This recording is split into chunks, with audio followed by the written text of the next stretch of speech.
Have you ever wondered about the story behind the world's most famous drink? It's not just a story about a soda, it's a tale of struggle, vision, and the birth of a global icon. Let's travel back in time to the heart of Atlanta, Georgia, in the late 19th century. Our story begins with a man named John Stith Pemberton. Pemberton wasn't a businessman chasing profits or a celebrity seeking fame. He was a pharmacist, a veteran of the Civil War, haunted by the pain of his wounds. In his search for relief, he dreamed of creating a tonic, a special elixir that could soothe the body and invigorate the mind.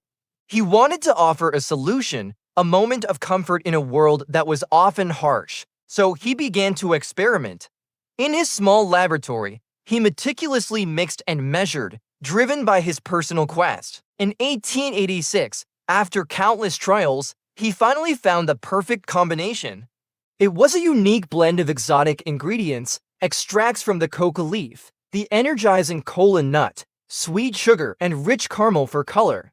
He had created a dark, syrupy liquid with a flavor unlike anything else. He called it, simply, Coca-Cola.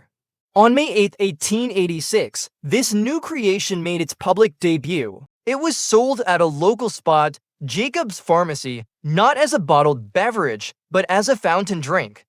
For just 5 cents, you could get a glass of this new syrup mixed with bubbly, carbonated water.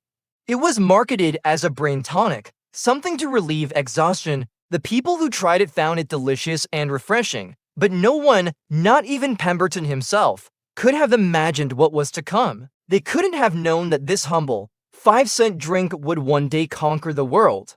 The name Coca-Cola and its iconic, flowing script logo weren't created by Pemberton. That credit goes to his bookkeeper and partner, Frank M. Robinson, who had beautiful handwriting, thought the TCS would look striking in advertising. He penned the script himself, creating a logo that has remained virtually unchanged for over 100 years. It is a testament to his foresight that this elegant design is still one of the most recognized symbols on the planet. From its very first day, Coca-Cola wasn't just a product. It was a brand with a name and an identity that promised something special. But the path to success was far from smooth. In its first year, sales were disappointingly low, averaging just 9 glasses a day. Pemberton was a brilliant chemist, but he wasn't a natural marketer. His health was also failing. Tragically, just 2 years after inventing his famous formula, John Pemberton passed away in 1888. He died nearly penniless, leaving behind a few scattered sales records and a secret formula that only a handful of people knew. It seemed as though his creation, his brain tonic, might just fade into history, another forgotten patent medicine. But this is where our story takes a dramatic turn. A new character enters the scene, a man with the vision that Pemberton lacked. His name was Asa Candler. Candler was a shrewd and ambitious Atlanta businessman. He had tried Coca-Cola and, unlike many others, he saw its incredible potential. He saw beyond the pharmacy fountain and envisioned a drink for the masses. He believed in it so strongly that he began buying up the rights to the formula from Pemberton's heirs and other partners. By 1891, for a total sum of about $2,300, Asa Candler was the sole owner of Coca-Cola. Candler understood something fundamental. To make Coca-Cola a success, he needed to sell more than just a drink. He needed to sell an idea, a feeling, an experience. He shifted the focus from its medicinal properties to its power of refreshment. This was a revolutionary marketing strategy. He knew he had to get people to taste it, so he launched one of the most innovative promotional campaigns of the era. He created the very first coupons, offering a free glass of Coca-Cola. People would see ads in the newspaper, clip the coupon, and head to the pharmacy to claim their free drink. Once they tasted it, they were hooked, but Candler didn't stop there. He wanted the Coca-Cola name and logo to be inescapable. He began a marketing blitz, plastering the brand on all sorts of promotional items. He produced thousands of calendars, serving trays, clocks, and posters, all featuring the elegant Coca-Cola script and images of fashionable, happy people enjoying the drink. He distributed these items to pharmacies and stores all across the country. Soon, whether you were checking the time on a wall clock or looking at a calendar, you were seeing the Coca-Cola brand. It was becoming a part of the American landscape, a part of daily life. Candler's aggressive tactics worked wonders. The drink's popularity exploded. Demand grew so rapidly that a new challenge arose: how to get Coca-Cola to more people beyond the soda fountain. In 1899, two lawyers from Tennessee, Benjamin Thomas and Joseph Whitehead, approached Candler with a bold idea. They wanted to bottle Coca-Cola. At first, Candler was skeptical. He had built his business around the fountain experience. He famously sold them the bottling rights for just $1, a contract he likely thought wouldn't amount to much. This decision would prove to be one of the most significant in the company's history. Bottling democratized Coca-Cola. Suddenly, you didn't have to go to a pharmacy to enjoy it. You could buy a bottle and take it with you to a picnic, to work, or enjoy it in the comfort of your own home. This new convenience transformed Coca-Cola from a special treat into an everyday refreshment. The iconic contour bottle, designed in 1915 to be recognizable even by touch in the dark, further cemented its unique identity. As the 20th century dawned, Coca-Cola was no longer just a Southern curiosity. It had become a national sensation. It was a symbol of a new, modern America that was optimistic, energetic, and on the move. A culture was forming around this simple beverage. It was the drink of choice at social gatherings, a companion on a hot day, a small pleasure that connected people. Asa Candler's vision had transformed John Pemberton's medicinal tonic into a cultural phenomenon. The story of Coca-Cola's birth is a powerful lesson in innovation, marketing, and the enduring power of a great idea. It started with one man's search for a cure and was transformed by another's brilliant business mind.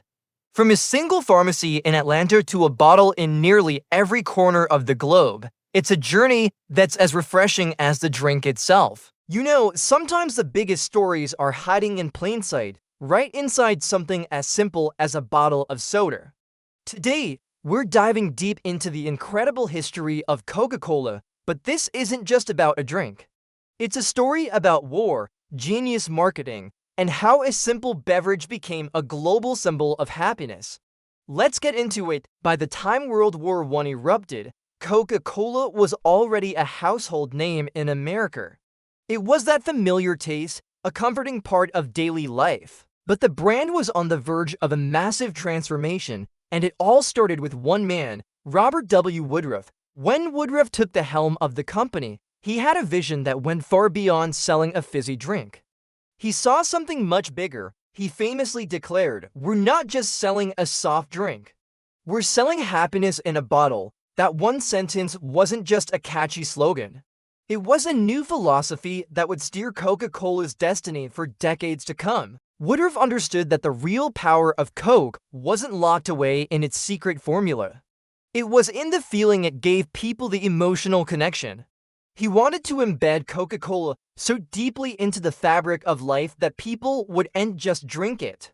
They would experience it. This idea of selling an emotion, selling a moment of joy, was revolutionary for its time. And soon, a global crisis would give him the ultimate stage to prove his theory. The world was about to be plunged into its second Great War, and Coca-Cola was about to go on the most incredible journey in its history. When the United States entered World War II, millions of American men and women were shipped off to fight on distant shores. They left behind their homes, their families, and everything familiar. In this moment of uncertainty and fear, Robert Woodruff made a promise that would echo through history. He decreed that every single American soldier, no matter where they were in the world, would be able to get a bottle of Coca-Cola for just 5 cents. Think about that, not as a business move, but as a patriotic duty. This wasn't about profits, it was about morale. It was about giving those soldiers a small, tangible piece of home. To make this promise a reality, Coca-Cola did something unprecedented. They sent their own people, called technical observers, right to the front lines. These weren't soldiers, they were bottling experts, dressed in military-style uniforms, tasked with setting up bottling plants wherever the troops went. From the sweltering jungles of the Pacific to the war-torn cities of Europe, Coca-Cola was there.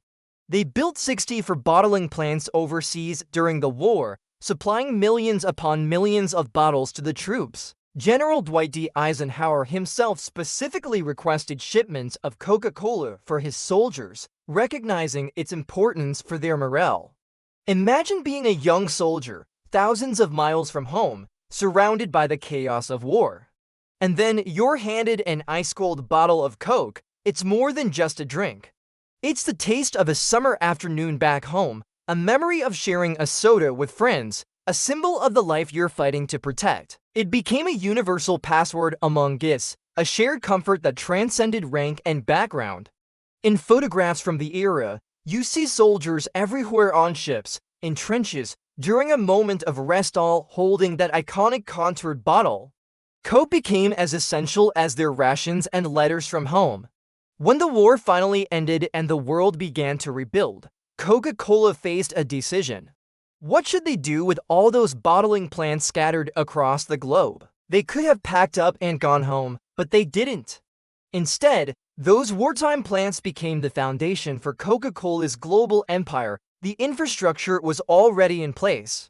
The local populations had already seen American soldiers enjoying this mysterious, dark, fizzy drink. The curiosity was there, the demand was ready to be ignited. So from Paris to Tokyo, from Berlin to Manila, Coca-Cola began its march across the world. The brand that had followed the soldiers into war now stayed behind to become a part of the peace. It became a symbol of American culture, of optimism and modernity. In post-war Europe, a Coke was a taste of freedom and a better future. In developing nations, it was a sign of global connection.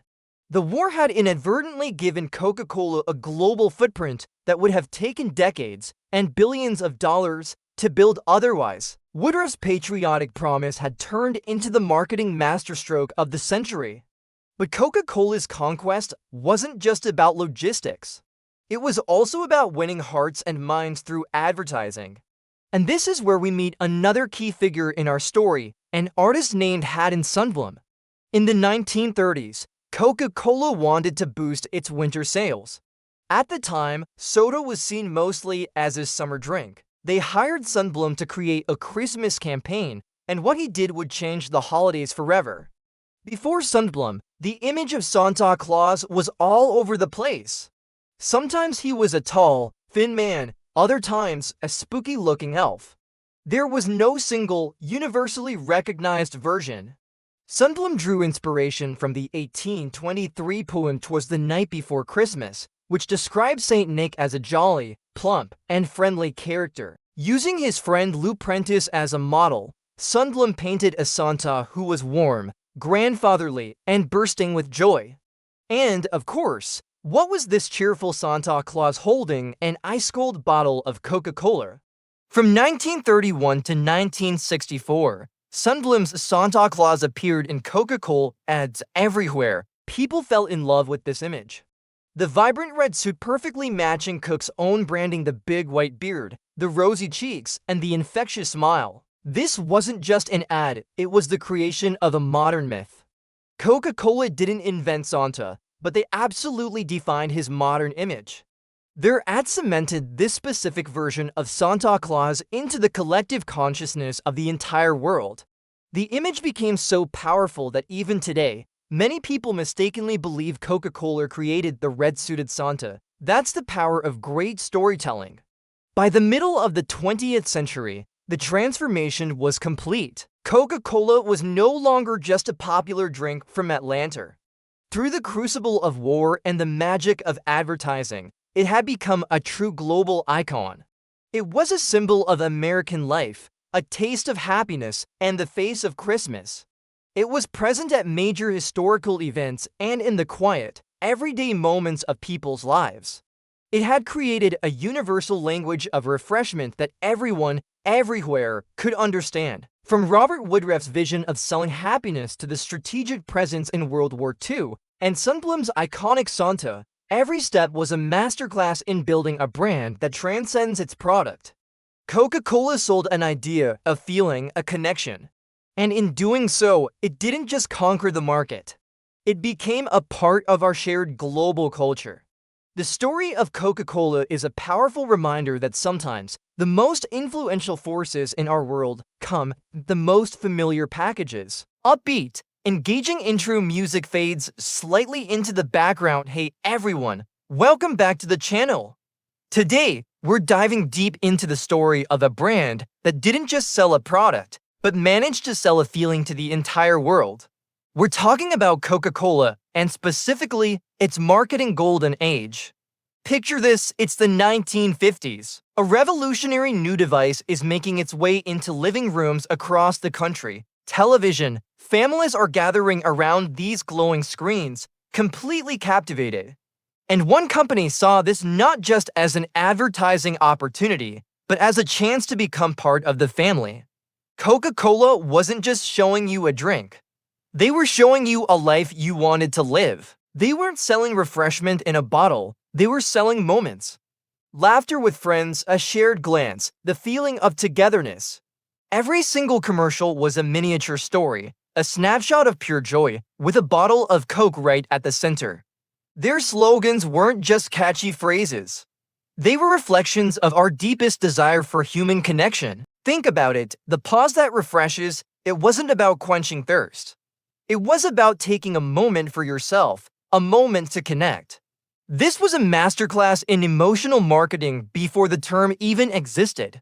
Coca-Cola understood that people don't buy what you do.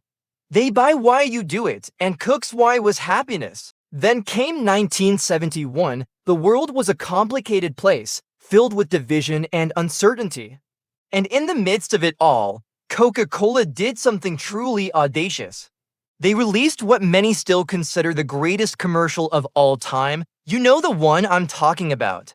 A diverse group of young people, standing on a beautiful hilltop in Italy, holding bottles of Coke and singing in perfect harmony. The song, "I'd Like to Buy the World a Coke," it was simple, powerful, and incredibly moving. This wasn't just an ad, it was a prayer for peace, a message of unity in a fractured world. It was a vision of a future where everyone could come together, sharing something simple, something real. The commercial transcended marketing. It became a cultural touchstone. The song itself was a massive hit, climbing the charts and echoing across nations and generations. It was more than a jingle, it was an anthem. It was hope, bottled and harmonized for the whole world to hear. Coca-Cola had tapped into a universal longing for peace and togetherness, and in doing so, they cemented their place not just in our refrigerators, but in our hearts. This brilliant move wasn't a one-off, it was part of a much larger, deliberate strategy. By the 1970s, the Coca-Cola logo was everywhere. You'd see it at the Olympic Games, feeling the thrill of athletic achievement. You'd see it at the FIFA World Cup, sharing the passion of global competition. They sponsored major music events, associating their brand with the rhythm and energy of the times. Their brand wasn't just being recognized anymore. It was being celebrated. It was part of the fabric of global culture. When you saw that iconic red and white, you didn't just think of a soft drink. You thought of victory, of shared excitement, of being part of something bigger than yourself. They understood that associating their product with these peak human experiences would create an unbreakable bond with consumers. It was a strategy of ubiquity and emotional transference. If you love the Olympics and Coke is at the Olympics, then you feel a little bit of that love for Coke, too. It was subtle, powerful, and incredibly effective. By this point, Coca-Cola had perfected the art of marketing. It was a science. Every single element was meticulously crafted to evoke a specific emotion. The vibrant, energetic red, the iconic, flowing script of the logo, the satisfying of the bottle opening, the jingles that you just couldn't get out of your head. Each piece was a carefully placed tile in a grand mosaic of feeling. They were building a world around their product, a world filled with happiness, community, and excitement. Think about the sheer genius of it. They moved beyond selling a physical product. They had successfully transitioned from selling refreshment to selling something much more profound and intangible, the feeling of belonging. A Coke wasn't just a drink you had when you were thirsty, it was a ticket to the party. It was a symbol that you were part of the in crowd, part of the global family. It was a social lubricant, a reason to gather, a catalyst for connection. This evolution is the key to their enduring success. While other brands were focused on features and benefits, Coca-Cola was focused on feelings and identity. They understood that in a crowded marketplace, the strongest connection you can build is an emotional one. They made you feel like by choosing their product, you were choosing happiness, choosing unity, choosing to be part of a global community. And that, right there, is the secret sauce. That is how a simple carbonated beverage became one of the most beloved and powerful brands in human history. So what can we learn from this? Coca-Cola's golden age teaches us that the most powerful marketing isn't about what your product does, but what it represents. It's about telling a story, tapping into universal human emotions, and building a community around your brand. It's about selling a feeling, not just a feature. Picture this. It's the early 1980s. Coca-Cola is more than just a soft drink. It's an American icon, a global symbol of refreshment, but trouble is brewing. A challenger has emerged, and its name is Pepsi. For decades, Coke had been the undisputed king. But now, Pepsi was making waves with its Pepsi Challenge. Blind taste tests were popping up in malls and on TV, and to Cook's horror, more and more people were choosing the sweeter taste of Pepsi. The youth were flocking to the rival brand, captivated by its fresh, modern image. Inside Coca-Cola's headquarters in Atlanta, a sense of panic began to set in. Their market share was slipping, and for the first time in a long time, the giant felt vulnerable. The executives knew they had to do something drastic, something bold, something that would reclaim their throne. They decided to fight fire with fire. If the people wanted a sweeter taste, then a sweeter taste they would get. This decision sparked one of the most secretive and ambitious projects in corporate history, Codenum Project Kansas. For years, Coca-Cola's top chemists worked tirelessly to develop a new formula. They conducted over 200,000 taste tests across the United States. The results were consistent and overwhelming. In blind tests, a significant majority preferred this new, smoother, sweeter concoction over both Old Coke and Pepsi. The data was crystal clear. From a purely rational standpoint, the decision was a no-brainer. They had a winner on their hands, and so on April 23, 1985, Coca-Cola CEO Roberto Goizueta stepped onto a stage in New York City and made a world-shaking announcement. After 99 years, they were changing the sacred formula of Coca-Cola. The original was being retired and new Coke was taking its place. The company hailed it as the boldest marketing move of the decade. They were certain they had just secured their dominance for generations to come. They couldn't have been more wrong. The public reaction wasn't just negative. It was a firestorm of pure, unadulterated rage. The company had expected some nostalgia, a few grumbles here and there. What they got was a full-blown national crisis. The problem was, Coca-Cola had completely misunderstood its own product. They thought they were selling a beverage, but to millions of Americans, they were selling a piece of their identity, a comforting slice of Americana, a memory. It was the drink their grandparents shared, the taste of summer barbecues, the fizz of first dates. It was a constant in an ever-changing world, and now it was gone. People felt a deep, personal sense of betrayal. It was as if a company had marched into their homes and repainted a beloved family portrait without asking. The backlash was immediate and overwhelming. Coca-Cola's customer hotline, which normally received about 400 calls a day, was suddenly bombarded with over 1,500 calls daily from furious consumers. People weren't just complaining, they were mourning. They were begging, pleading, and yelling at the customer service reps. Protest groups formed overnight. One organization, the Old Cola Drinkers of America, even tried to file a class action lawsuit against the company. People were writing letters to the editor, appearing on talk shows, and marching in the streets with signs that read, "We want the real thing." And our children will never know refreshment. The outrage crossed all demographics. It wasn't just a marketing blunder. It had become a cultural event. The media had a field day. News anchors reported on the Coke crisis with the same gravity they might use for a political scandal. Comedians joked that the KGB must have infiltrated Coke's headquarters. The story was everywhere. People started hoarding the original formula like it was liquid gold. A man from Texas drove to a local bottler and spent over $1,000 to buy up the remaining stock. Others were selling cans of old Coke for exorbitant prices. The company's own bottlers were in open revolt. Many of them refused to promote new Coke and were facing the wrath of their local communities. They pleaded with the Atlanta headquarters to reverse the decision, warning that the brand was being destroyed from the inside out. The flawless data from the taste tests had proven utterly meaningless in the face of raw human emotion. Coca-Cola had calculated the taste, but had forgotten to calculate the love. For 79 agonizing days, the executives at Coca-Cola held their ground, insisting that people would eventually come around. They poured millions into advertising for new Coke, trying to convince the public that this new version was better. But the more they pushed, the more the public pushed back. The pressure was relentless. Sales of new Coke began to plummet, while Pepsi, watching from the sidelines, gleefully declared victory in the cola wars. Finally, the breaking point came. The company's own internal surveys showed a catastrophic drop in public opinion. The brand they had spent a century building was on the verge of collapse. They had to admit defeat.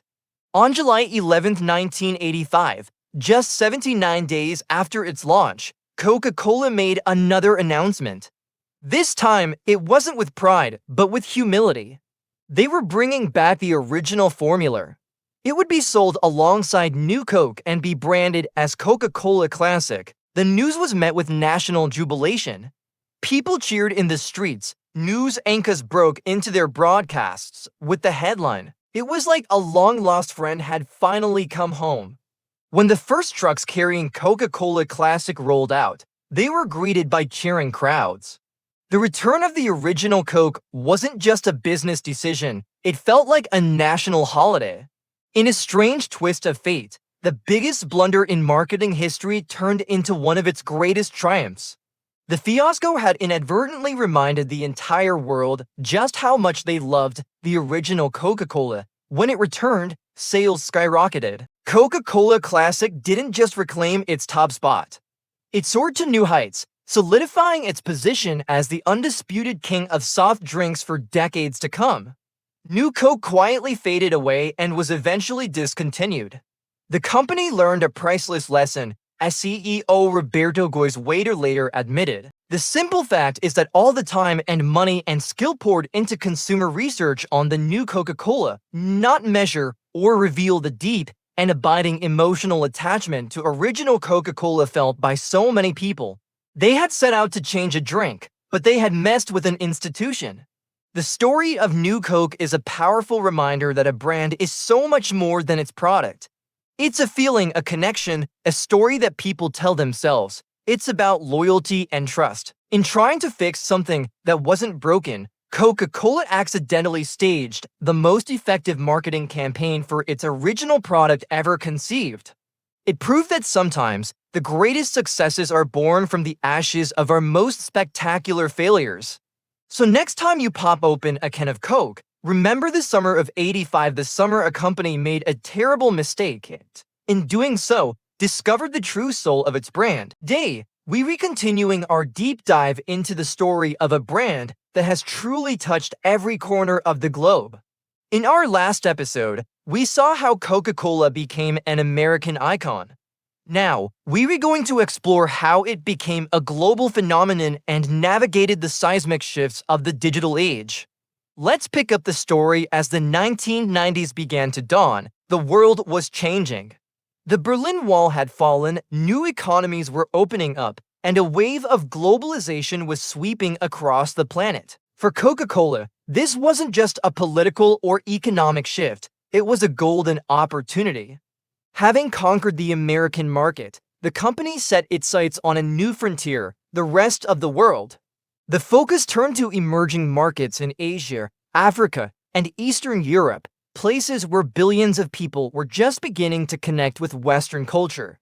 Imagine seeing that iconic red and white logo for the first time.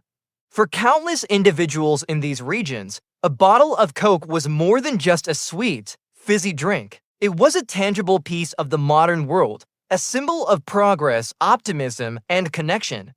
It represented a taste of a lifestyle they had previously only seen in movies or on television.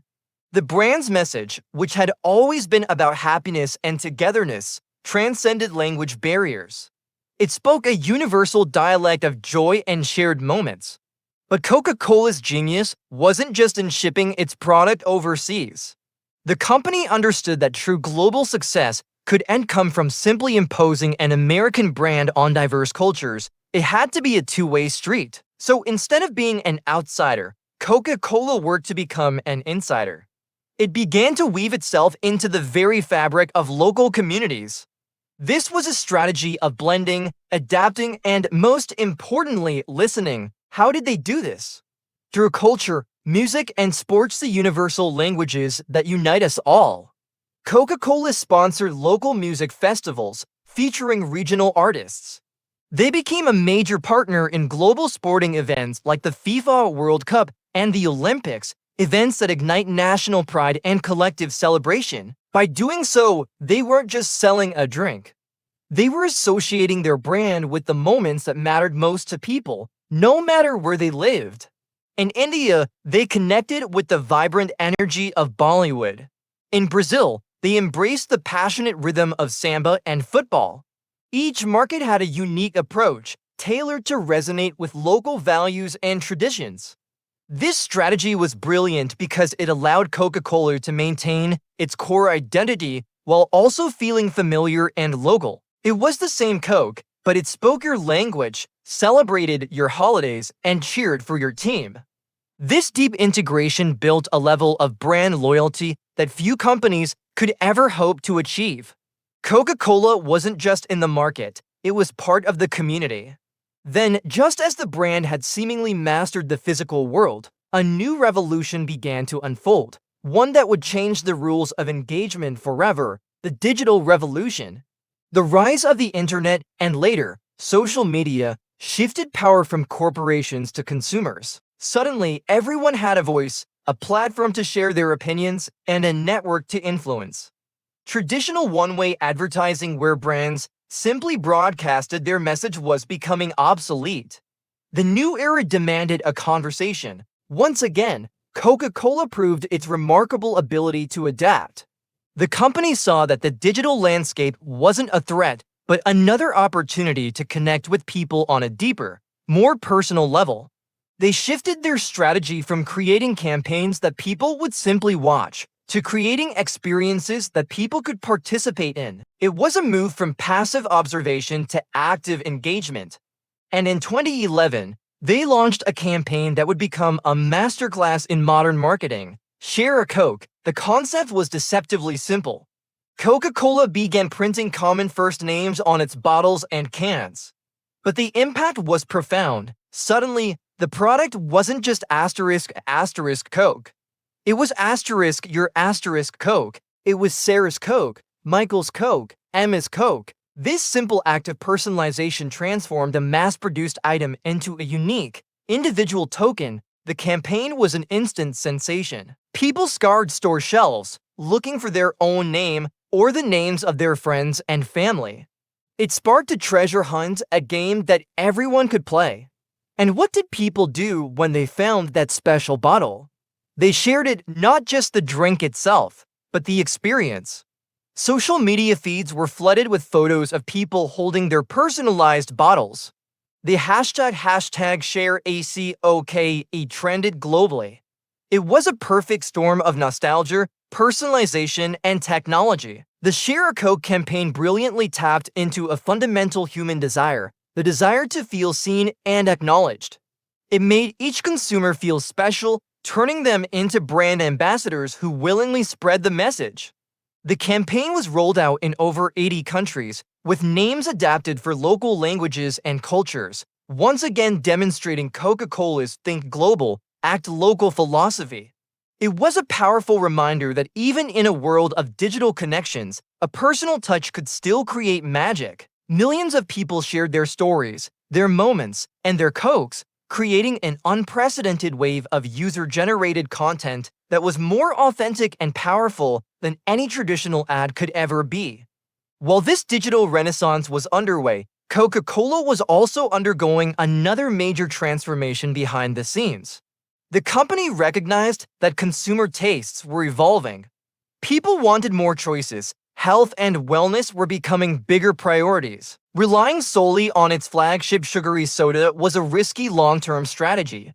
So Coca-Cola embarked on a mission to become a total beverage company. This led to a series of strategic acquisitions that dramatically diversified its portfolio. They bought Minute Maid, moving into the fruit juice market. They launched Dasani, entering the booming bottled water industry. They acquired Powerade to compete in the sports drink arena against Gatorade. More recently, they even purchased Costa Coffee, making a bold move into the global coffee shop market. This diversification was a game changer. Coca-Cola was no longer just the Coke company, it was a vast beverage empire, offering a drink for almost any occasion, taste, or lifestyle. Whether you wanted an energy drink to power through a workout, a vitamin-infused water for a health boost, or a simple, refreshing juice for breakfast, Coca-Cola had something for you. This strategy not only opened up new revenue streams, but also insulated the company from the shifting tides of consumer preference. It was a forward-thinking move that secured its dominance in the beverage industry for decades to come. Throughout the 2000s and 2010s, as its global footprint and product lineup expanded, Coca-Cola also became increasingly aware of its growing responsibilities. Being a global leader meant more than just selling products. It meant being a responsible corporate citizen. The company began to invest heavily in sustainability initiatives, focusing on water stewardship, packaging recycling, and reducing its carbon footprint. They understood that the health of the planet was directly linked to the health of their business. At the same time, their marketing continued to evolve, always keeping a finger on the pulse of the global mood. Campaigns like Open Happiness, launched in 2009 during a period of global economic uncertainty, were designed to be a beacon of optimism. The message was simple: despite the world's problems, there are still small moments of joy to be found and shared, often over a bottle of Coke. Later, the Taste the Feeling campaign united all the different Coke variants: classic, diet, zero sugar under one single brand identity. It was a strategic move to reinforce the core brand while still offering choice. The campaign's visuals and music focused on universal, relatable moments: a first kiss, a road trip with friends, a quiet laugh shared between family. It was a beautiful reminder that no matter who you are or where you're from, these small, human experiences are what connect us all. They are the feelings worth savoring, the moments worth celebrating. From its ambitious global expansion in the 90s to its masterful navigation of the digital age, Coca-Cola's journey is a story of relentless adaptation and an unwavering focus on human connection. It has shown that a brand can be both global and local, traditional and innovative, massive in scale yet deeply personal. It has managed to stay relevant for over a century by understanding one simple truth: at the end of the day, it's not just about what you're selling, but about the feeling you're sharing. What's your favorite Coca-Cola memory or campaign? Let me know in the comments below. A century, think about what that means. Empires have arisen and fallen, the world has been redrawn by wars and revolutions, but one thing has remained remarkably constant: that iconic red and white logo. Coca-Cola isn't just a drink, it's a piece of history, a symbol that has witnessed it all. It's a brand that has become woven into the fabric of our global culture, a familiar sight from the smallest villages to the biggest metropolises. For over 100 years, it has stood as a testament to the power of a simple idea. But the world today is not the world of yesterday. The challenges are new and they are immense. The modern consumer is smarter, more conscious, and more demanding than ever before. A rising tide of health awareness has people questioning what they put into their bodies. Suddenly, sugar content isn't just a number on a label, it's a major consideration. The environment is no longer a fringe issue, it's a global crisis. Consumers now demand that the companies they support take real, measurable action to protect our planet. And then there's authenticity. In an age of endless digital noise, people crave genuine connection. They can spot a marketing gimmick from a mile away. Authenticity has become the most valuable currency a brand can have, and it's something that must be earned day in and day out. For a giant like Coca-Cola, these aren't just trends. They are fundamental shifts that challenge the very core of its business. So how does a titan adapt without losing its soul, with boldness? Coca-Cola isn't just sitting back and watching the world change, it's actively trying to lead the charge. Look at its shelves, you'll see an expanding universe of sugar-free and low-sugar alternatives catering to a new generation of health-conscious drinkers. The company is pouring billions into innovation, developing eco-friendly packaging and championing massive recycling initiatives.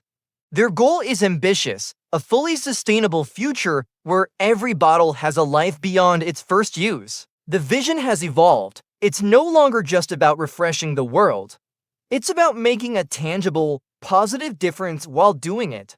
In a global economy that runs on data and algorithms, Coca-Cola is not being left behind.